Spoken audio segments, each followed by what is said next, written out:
we get trained for certain things and whatever else, but ultimately we're all going to go through, it doesn't matter if you're a police officer, if you're a firefighter, if you're a paramedic, even if you are a nurse, anything that's on the front line where you're going to be seeing people on their worst days and that worst moment, Mm-hmm. you're going to experience stuff that you have no idea how it's going to make you feel until you've been there. Yeah. And, and so like the thing about it is that, you see a police officer, specifically, you a guy like me driving in a patrol car, going to the next call, and you don't know what that person just experienced 10 minutes before that, and you don't know what he's going to. Welcome to the Becoming Sound podcast, where we dive into the tough stuff and try to find the humor in the hot mess of being an adult child. Join me as we peel back the layers on growing up in dysfunction, navigating substance abuse, mental health challenges, and everything in between. Hi, everyone. Today, I have a special guest on, and I think it's always important to include a diverse lineup of guests to enlighten and inspire us about other avenues of mental health challenges, of trauma and stress, and the different situations that they come from. So today, my guest is Gary Benoit, a retired police officer with 25 years of dedication to the Edmonton Police Service. Gary is going to talk to us about his book, A Call for Service, and how he navigated occupational stress and trauma and the catalyst that initiated change and transformation for him and his family. I just want to put out a trigger warning. We do discuss suicide and police shooting incidents, so just so you are aware. So without further ado, here we go. Hi, welcome, Gary. Thanks for having me. I appreciate I appreciate appreciate you being being here. here. So just tell my audience a little bit about what you do and your Yeah, background, sure. where you came from. My name is Gary Benoit. I'm a retired police officer. I spent 25 years with the Edmonton Police Service. 23 of those 25 years, I worked in a patrol car in a uniform, both as a constable, and then my last 10 years I was a sergeant, supervising people. Mm-hmm. I did spend about 2 years as a detective throughout my career, acting detective and stuff like that throughout my time, with Mm-hmm. opportunities that came up in the midpoint of my career. But since being retired, I've transitioned into financial services, and so I have a license in Alberta, Saskatchewan, and Newfoundland. I'm in business with my wife, Colette, Mm-hmm. and she's licensed in Alberta, BC, Saskatchewan, Ontario, and Newfoundland as well. And so Nice. we're really about educating people. I'm a published author as well. I wrote a book called A Call for Service. We're probably going to talk Mm-hmm. about that today. Yeah. And that book is really centered on personal development and my growth through the trauma. Like I had some things come up in my life, and of course, Mm-hmm. and I had to work through a bunch of stuff, and I want to hopefully be able to share some stuff that helps people see that there's ways around and through whatever they're facing. Mm-hmm. And so I do a bit of speaking as well as just educating people on how to reduce their stress, create more balance, and just be healthier overall, and working towards a life that they love. Mm-hmm. Awesome. Yes. So it's definitely well known that frontline workers, police officers, that the whole gamut of frontline workers is stressful job. It's a stressful job. And the public doesn't often see the side of the stress and the trauma that you guys endure. And I think the effects of dealing with that stress, we may not always see it, but it's like other things in life too. It causes trauma. It causes untreated mental health challenges with people. Sometimes that leads to coping mechanisms like substance abuse, Mm-hmm. addictions, and Mm-hmm. unfortunately, suicide among frontline workers is Yeah. is high as well. Um, and dealing with this stress and trauma has a profound ripple effect on your whole lives, and not just on the community and your job, but also what goes on at home and how that affects your family, growing children. The impact on the world around you is huge. Yeah. So, can you talk a little bit about that stress and trauma that you guys do experience? Sure. Um, you know, it's it's interesting when I'm able to reflect now a lot of where I'm in a different place in my life now. I'm in a great place where I am, and looking back on what I kind of introduced myself to when I was 20 years old. So I was 20 years old when I decided to join policing. Mm-hmm. I got hired when I was 21. And, I joined with this idea right in my head that I was going to change the world. I was going to protect the community. I was going to make the Mm-hmm. place better. That was kind of my thoughts around it. And going into it, lots of times you'll hear people say, well, you signed up for 'em. They'll have that comment when you go Mm-hmm. through something very traumatic and you see something, that comment sort of comes out of people's mouths. And it's not for any of the reasons that they don't understand. Yeah, I know. I knew ideally and briefly what it looked like to be a police officer. I kind of had an idea in my Mm-hmm. head, but the idea in my head didn't match the reality of the situation. Right.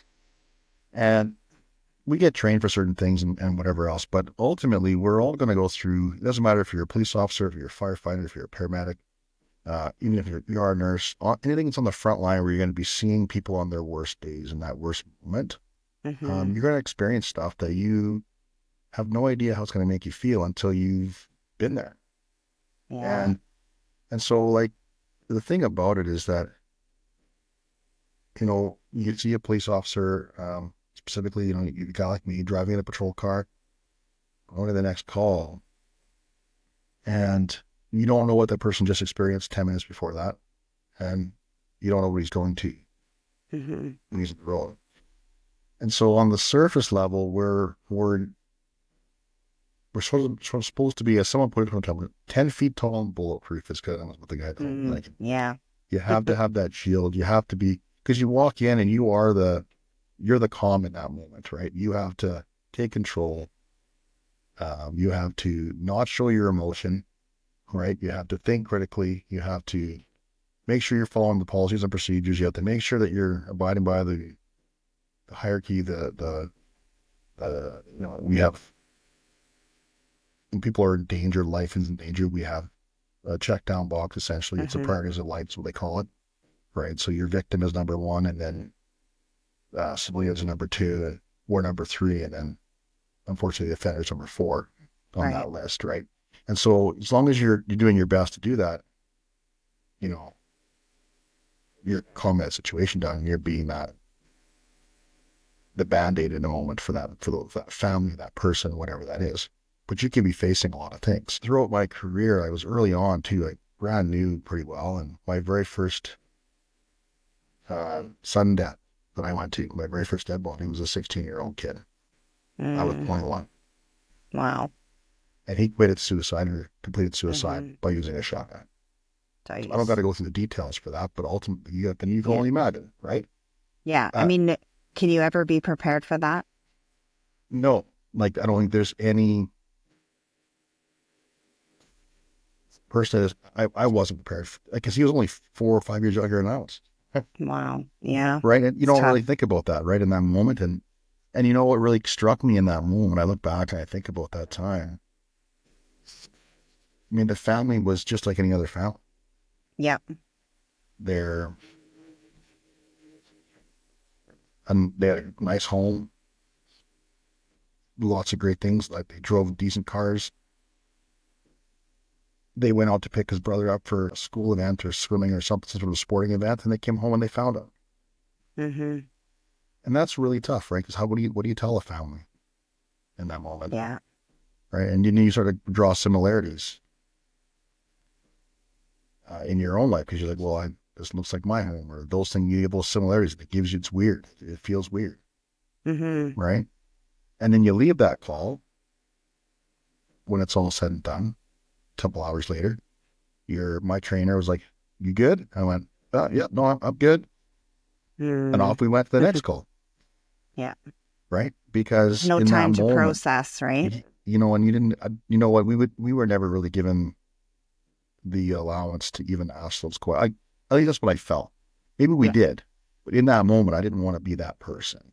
Mm-hmm. I didn't want to say that bothered, right? Because I'm like, well, you can't. Obviously, it doesn't bother him. It shouldn't bother me.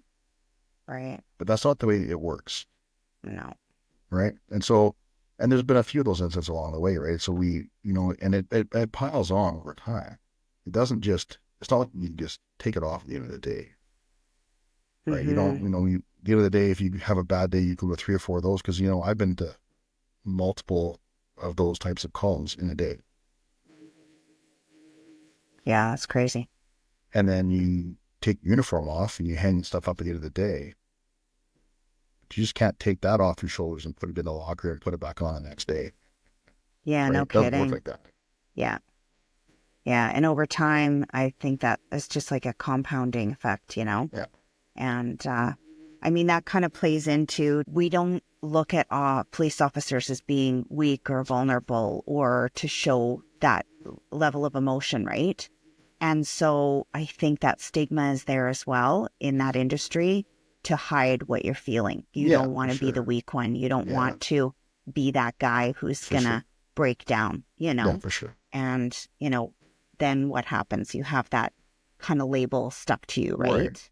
And I Yeah. think too, like, you got to consider, like, people and society in general, not everybody, but there's a lot of times, you know, being a policeman, it's interesting when you show up to social events and stuff like that. As soon as you tell them you're a police officer or a cop or whatever, you know, you're Hmm. the cop, right? You're Yeah. the cop at the event. And um, if you are laughing and joking, they're like, "Oh, I've never seen a cop laugh before."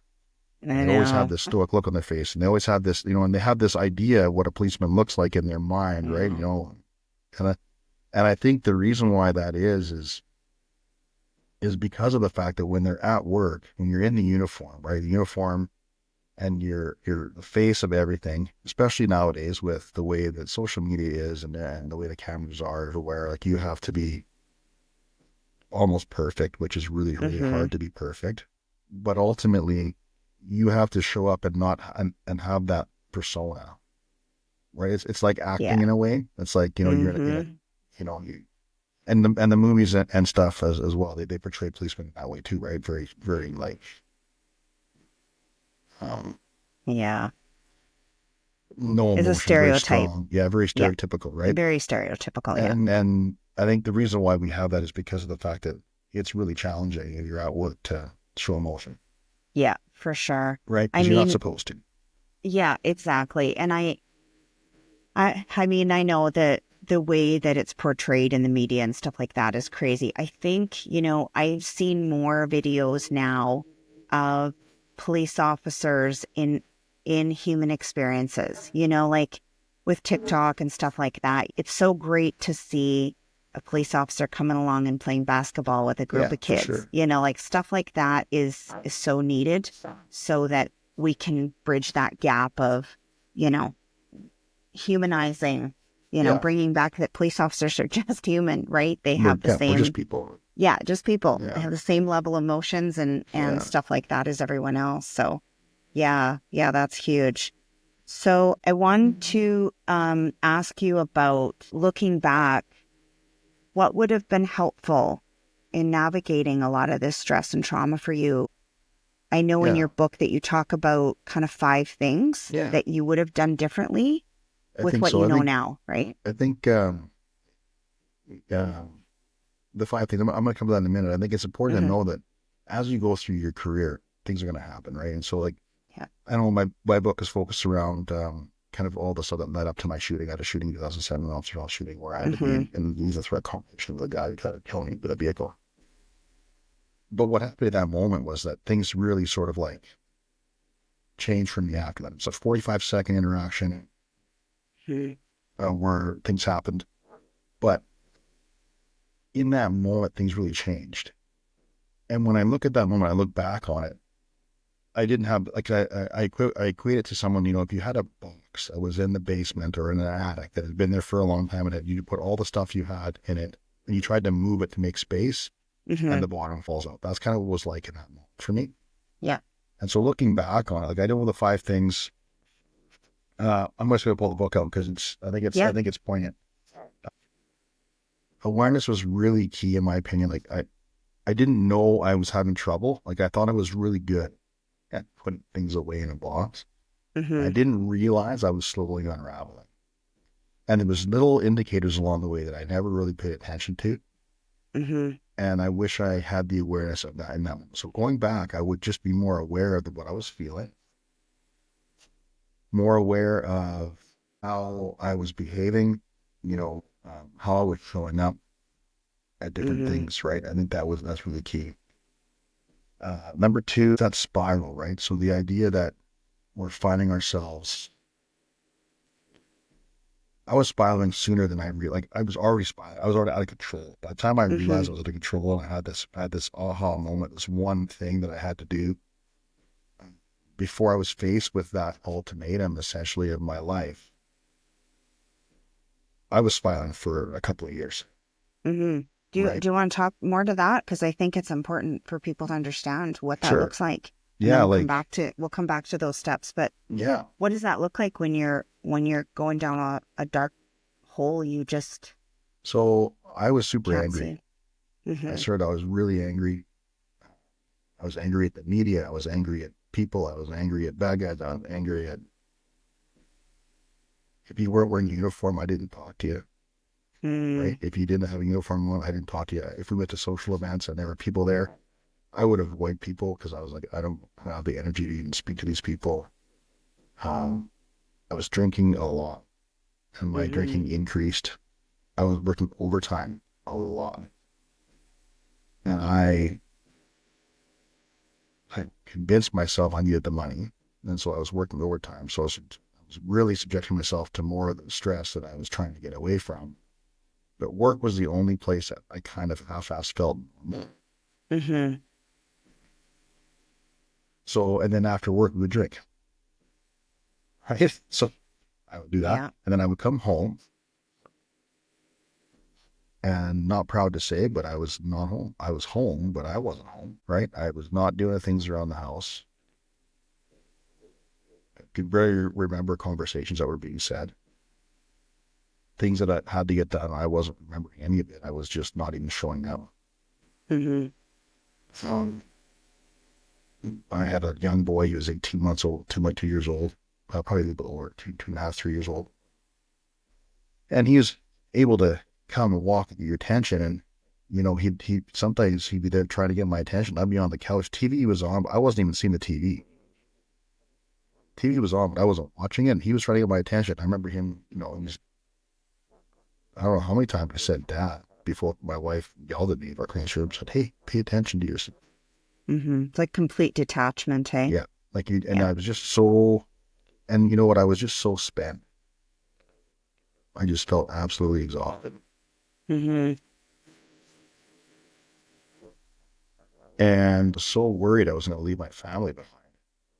Like that moment when I thought of all the things that could have gone wrong with that vehicle almost crushing me. I could have been in a wheelchair.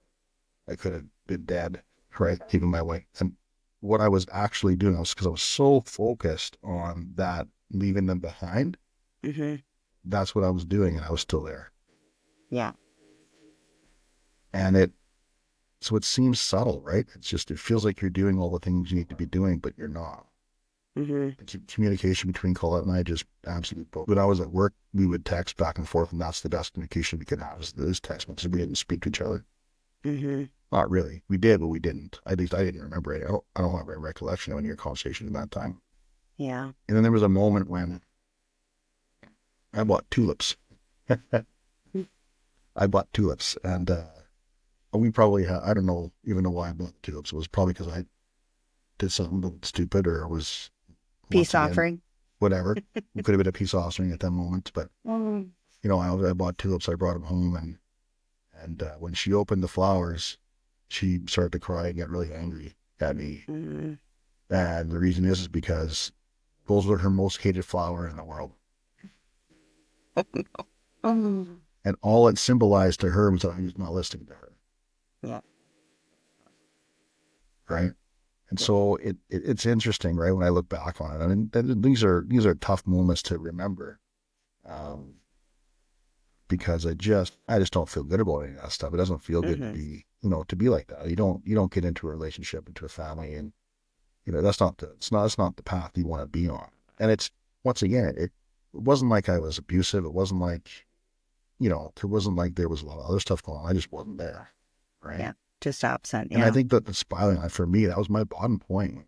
When the flowers were there and she was upset with me, and I I really hit bottom. It was about a year and a half after the shooting, and I had a year, 10 months after the shooting, whatever it was. And I just remember, because it was in the spring, we had a conversation. It's not the first time she came and said things have to change, right? We had those before and nothing changed, right? It wasn't until she had decided that she was going to live her life regardless of what I was going to do. And I think about that moment. It's a blessing, but it's really sad. Yeah. So, Yeah. I mean, using it as a catalyst for change is huge, you know, and so when you look back on things, I have things like that in my life too. It's a sad memory, but it's also not without some credit and some grace. Because if you can recognize that stuff in your life, and this goes for everyone, not just frontline workers, but anyone who's struggling, substance abuse, they've got trauma in their lives and their world is spiraling out of control. If you can find a moment of grace for yourself and let that be the catalyst for change, that's huge, you know. And for sure. And I think we got to give ourselves credit in that department for sure. I agree. I think, you know, in that same breath, you say that grace, it's like having that faith. Faith was the third point for me, having faith. And I'm not talking about religion. It's not religion. No. I'm not talking about that. I'm just talking about having faith, having a belief that, you know, that because you're waking up in that moment, because you're still there in that moment, there's still stuff to be done on earth that you can impact positively if you make that decision. And I would have had faith in the fact that I faith in the fact that I could have been stronger, right? Faith in the fact that I believe I've had guardian angels on my shoulder all the way through my career. Because there's a few, you know, that wasn't the first time I had been faced with death on my career. Like, that's not the one time. I've had multiple times in my career when there's 4 or 5 in my head that I can think of where we were just lucky. I was just lucky, wow. right? And those other ones didn't affect me as much as this last one did. It's interesting, but I think it's because it was on top of each other, right? It piled up on top, and the realization was there, super strong, right?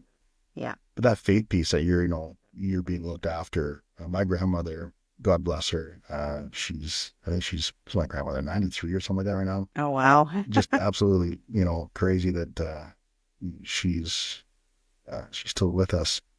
She's in Newfoundland. She's been praying for all her grandkids every day. She does the rosary every day. And Good and grandma. I think I know, right? I think it's because of her that I have these little angels on my shoulder.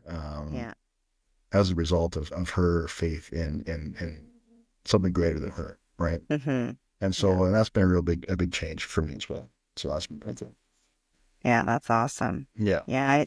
It's hard when you go through a lot of trauma and stress in your life. You lose that somewhere along the way, and you lose that ability to know that there's something bigger than yourself, and that you're not alone, right? Because a lot of people faced in these situations feel so alone, like they're the only person going through it. And even if they know they're not, it's how do you even start to vocalize that and reach out, because it seems like you've pushed everything so far down that you're at the bottom of that well some days, and it's really hard to. No way out. Feels that. Yeah, feels that way. exactly. Like no way out.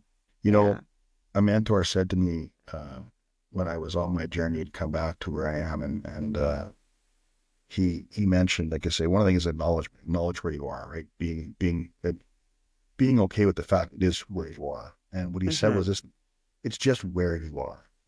Yeah. So for your listeners, it's just where you are. It's not who you are. Yeah, that's right. It's just where you are.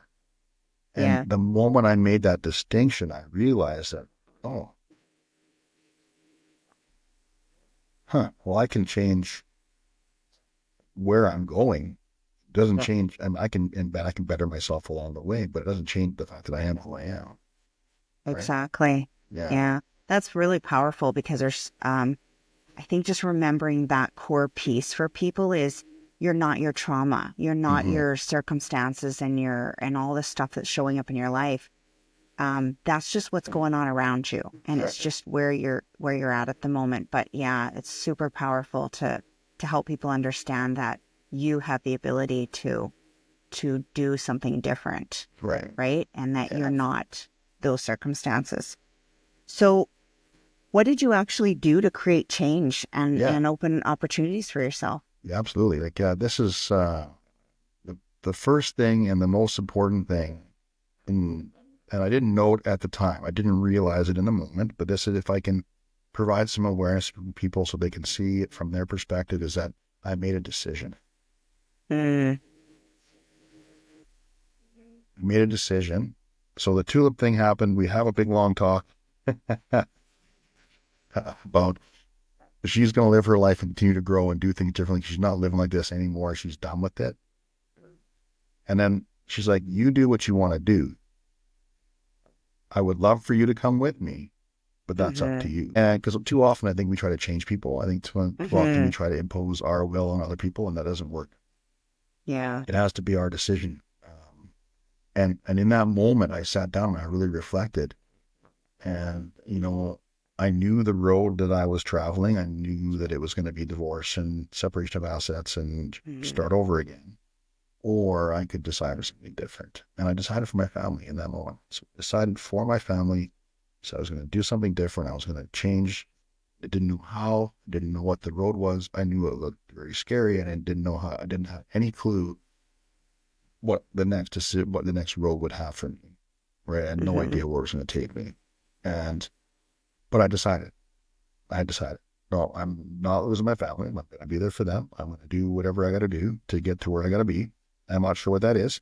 It's just the power of decision. Correct. Right? And, we've talked, being in the same circles and some of the coaching and some of the stuff we've been involved in, understanding once again, I didn't know what I did in the moment, but now looking back on it, I'm like, oh, okay, I decided. I had that power of making a decision, changed, because the universe starts to conspire to make that decision happen for me. It's about taking action then too.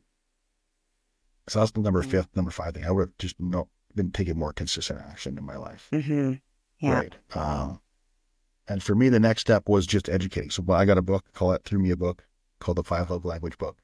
And I talked about that, and it's you know what? It sounds weird, but it saved our relationship in that moment. Yeah. Like in that moment, I understood after I read that book what I wasn't doing for her.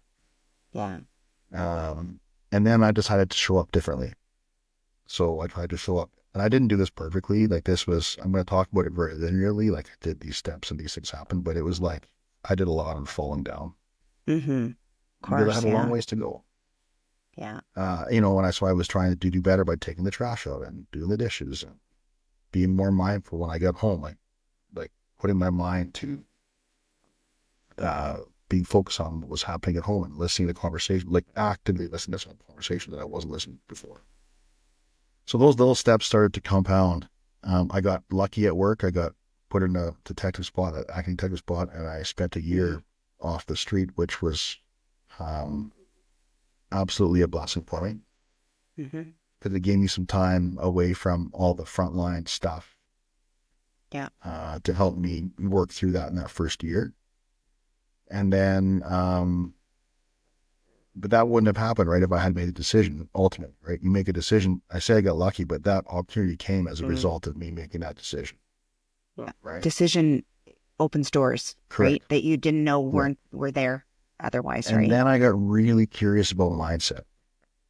I got really curious about how powerful my mind was. Looking back on it, maybe I should have probably gone to some type of psychologist or counselor. But back in 2007, when this happened, it still wasn't as readily available as you would have. Right. It still wasn't at the fingertips like it is now. It isn't as in your face as it is now. And so it was still one of those things where I had to navigate that stigma, right? I had to make sure I didn't want to be labeled. I didn't want to have a label. Yeah. And so I was very cognizant of that particular fact. I'm not saying that counseling would have been the be all end all either, but it was something I should have probably considered. I didn't. I just decided I was going to work on this. I was going to do my best. And what happened was, because I decided for this, my family and the mindset piece, I a presentation from a Canadian author called Eddie Lemoine. He wrote a book called Bring About What You Think About. And it talks about the law of attraction. Mm-hmm. Talks about what you focus on. And that's when I realized that I was focusing so much on abandoning my family. That's what I was doing, even though Yeah. I was still present. It's what's happening. Right? Yeah. I was just manifesting whatever my thoughts were. And so then I worked really hard at just being more present every day, more present every day. And it sounds simple, right? It doesn't sound like I did a lot of stuff, but it was a lot of work. Mm-hmm. It's probably the hardest work I ever did.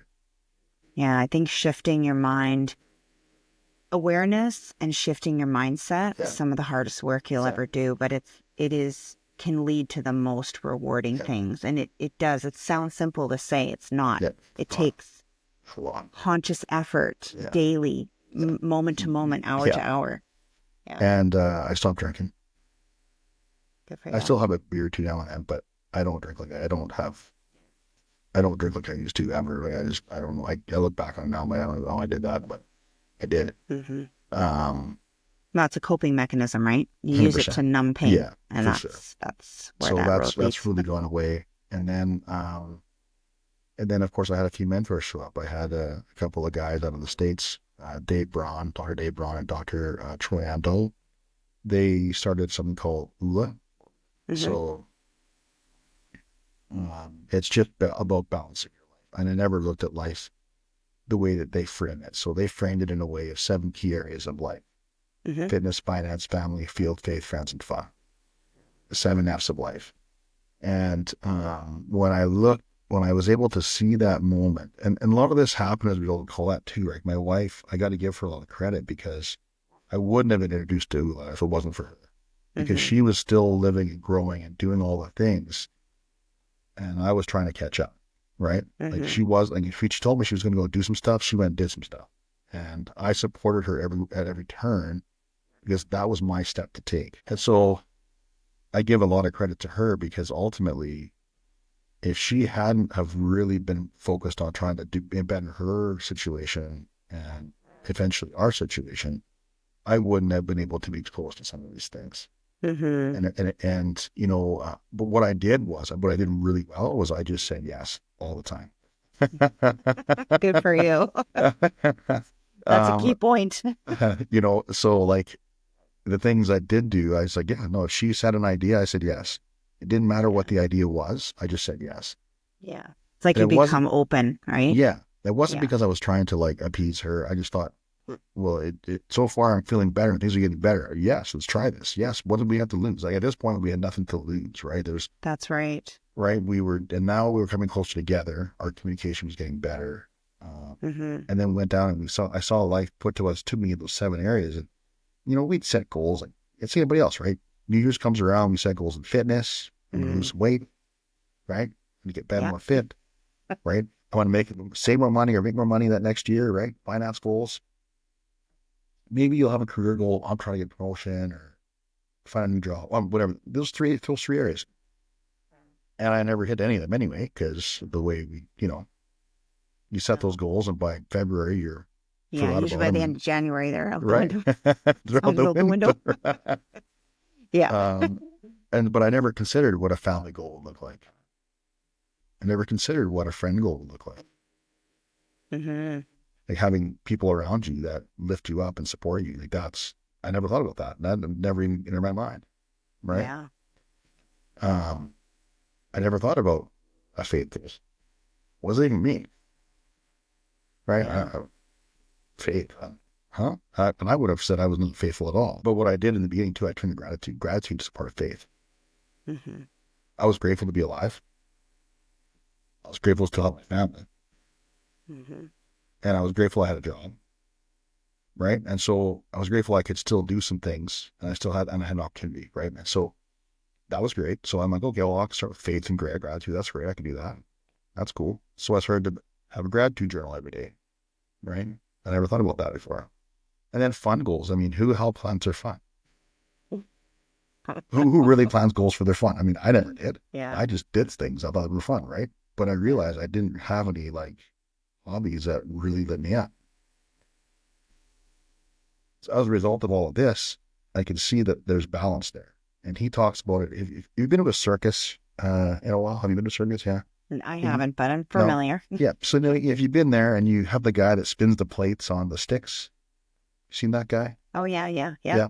So you know how he's like spinning the one plate and he gets it going and he spins a second plate and the third plate. So they describe it like this. It's like your life. You get the first plate going, it's your fitness, right? And then you have your finance, then your family, and then your field and your friends and your faith, your fun. And you get them all spinning, all seven. And the thing about it, they says, it's just because you spin the plates at the beginning, if you don't touch them every now and then, because you're not going to divide the day up into 3 hours and 45 minutes a day, every day of the year. It doesn't work like that. Yeah. But you have to touch those every now and again, otherwise they wobble and fall off. If they get really wobbly, you really got to pay some attention there to get it back, right? So they just talked about life in that way of like creating that balance, that separation. You have all these areas, but you have to make sure you still touch some of these things every now and then. You can't just let it fall off. Yeah. And because I had never looked at life in that way, it was like a revelation. Like someone took the hood off my eyes, like the shroud. I could just see through a cloud, and now I can see clearly. Cool. That's really cool. I'm like, I can actually do this. I can, I pick my guitar back up after having it on it and playing Dutch for 10 years, right? Yeah, good for you. And then when I realized that, I'm like, that's really interesting. It's really cool. Now my stress levels were coming down. Then I became really good at becoming aware. And so, I increased my awareness around where I was at. So as you get to these different levels and like when I see someone lifted that shroud off, in that moment, your awareness becomes more keen. And I realized I needed help in my finances. I didn't have a clue what finances were all about or how I was doing it because I wasn't doing it very good. I work every day on my fitness, and my fitness is something that has always been there, but it's now more of a priority now today. It was always a priority when I was in the police. It was always something I did, but it was like I had to go do it. Like it was like an obligation. I had to go make sure I was fit for my work. And so it became less and less a thing that I like to do because it was more of a tied to that work piece. Yeah. But that awareness comes around, and then you have that ability to really see things differently. And then a new mentor was introduced to me, Stacey Bridger, and the Mastery of Mind program. And the last 6 years have been absolutely amazing because I was really curious about my mind and how powerful my mind can be. And I'm a walking example of letting your mind become more aware and just controlling where your thoughts are placed to create results in your life, right? Yeah, it's truly very powerful. I mean, it's the reason I'm doing this today too. So it's amazing what you can do when you shift your mindset and you realize how incredibly powerful you are. And just all those little key things that you talked about, it doesn't just happen overnight. Those are little things that you can build on. But I love the 7 kind of areas, the key points of your life. It's so true. We have so much more control over things, and we can affect change in our own lives when we become aware of those spinning plates. That's a great visual. Yeah. You know what I'm saying? Like it's so struck me. I'm like, oh yeah, that totally makes sense. I get it now. I get why the rest of that stuff, the plates are crashed. Well, I hadn't touched it. I didn't even think about those things. It wasn't even in my mind. I couldn't even have given you the thought of that prior to being in that room with those guys and they putting it that way. Yeah, that's amazing. And like I say, I'm not perfect at this. Like I tell you right now, guys, I am not perfect. I fall down a lot still. I still make mistakes. We still have moments. I just don't have as many moments. Yeah. And when my moments do show up, they don't last nearly as long. And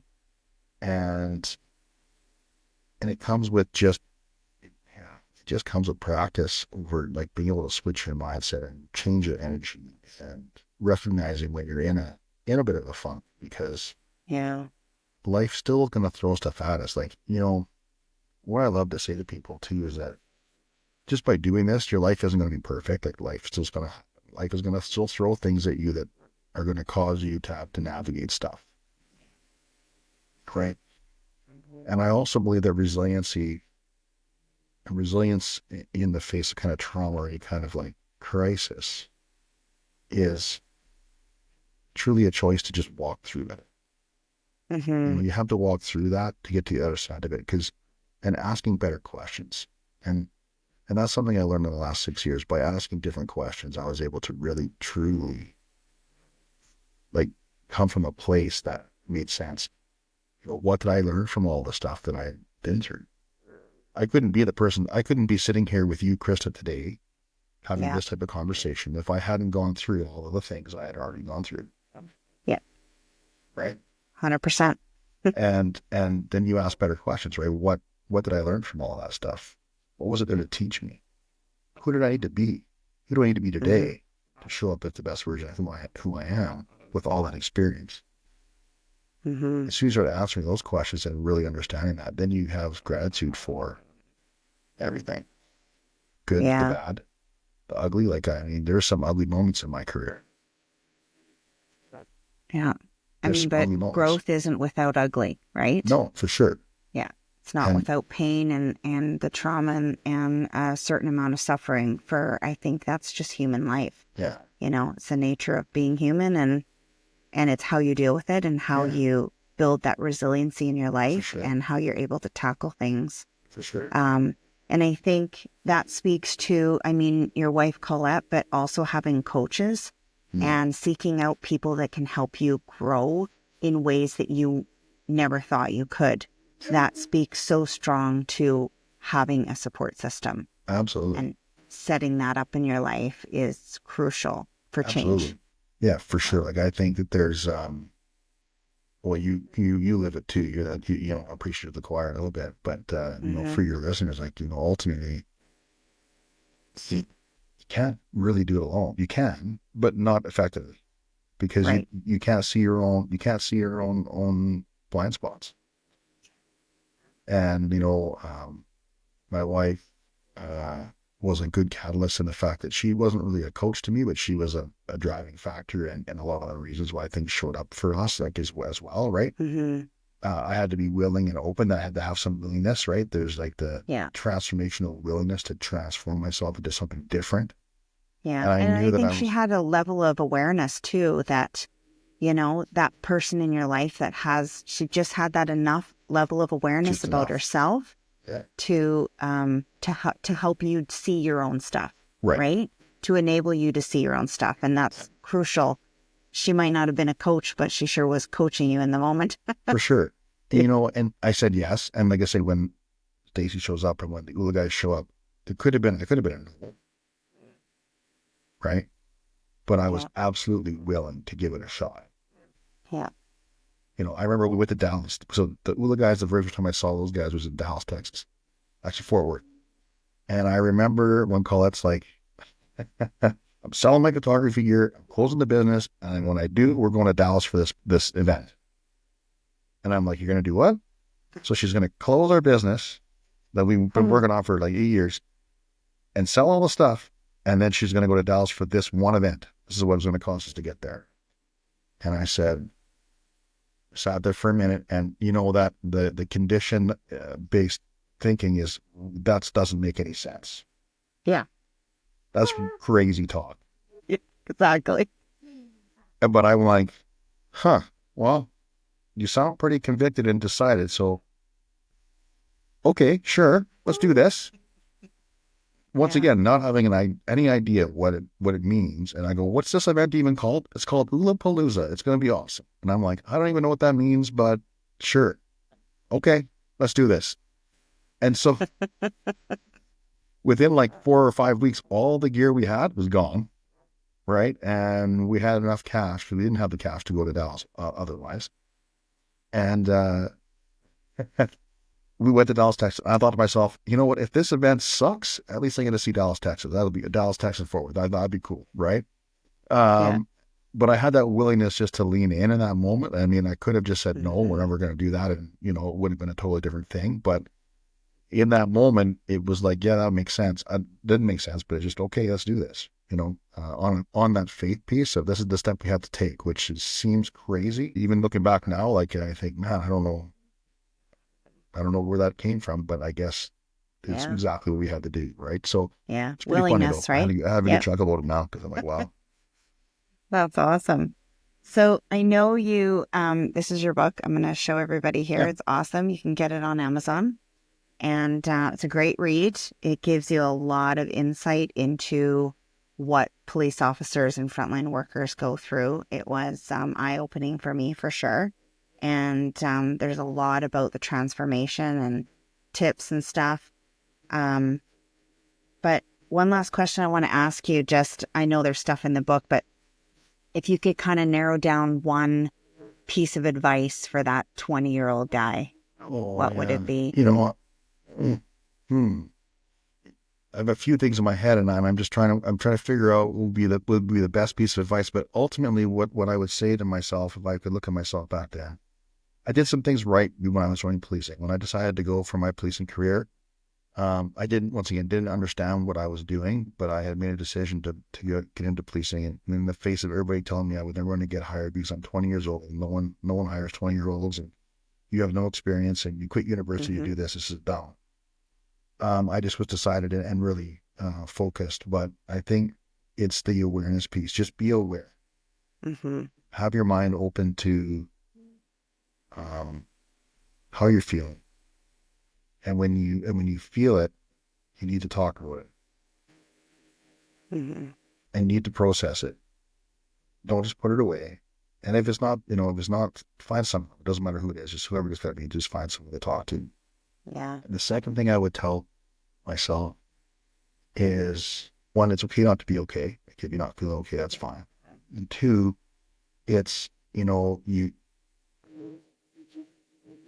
being willing to transform, be willing to always grow. I just don't think I understood that when I was 21 years old. I didn't get what that meant, Yeah. right? Yeah. And so if I could just have those three things at the forefront of my mind, the awareness piece around how I was feeling and making sure I really talk about those moments and bring it to light when I'm not feeling good. Be okay not to be okay. If you can leave a call and you feel crappy, it's okay to feel crappy. Like that's fine. Like it's human nature. We're human beings. We have feelings. That's the less than part of it. And three is just, just be willing to grow, be willing to see things. Cause I think I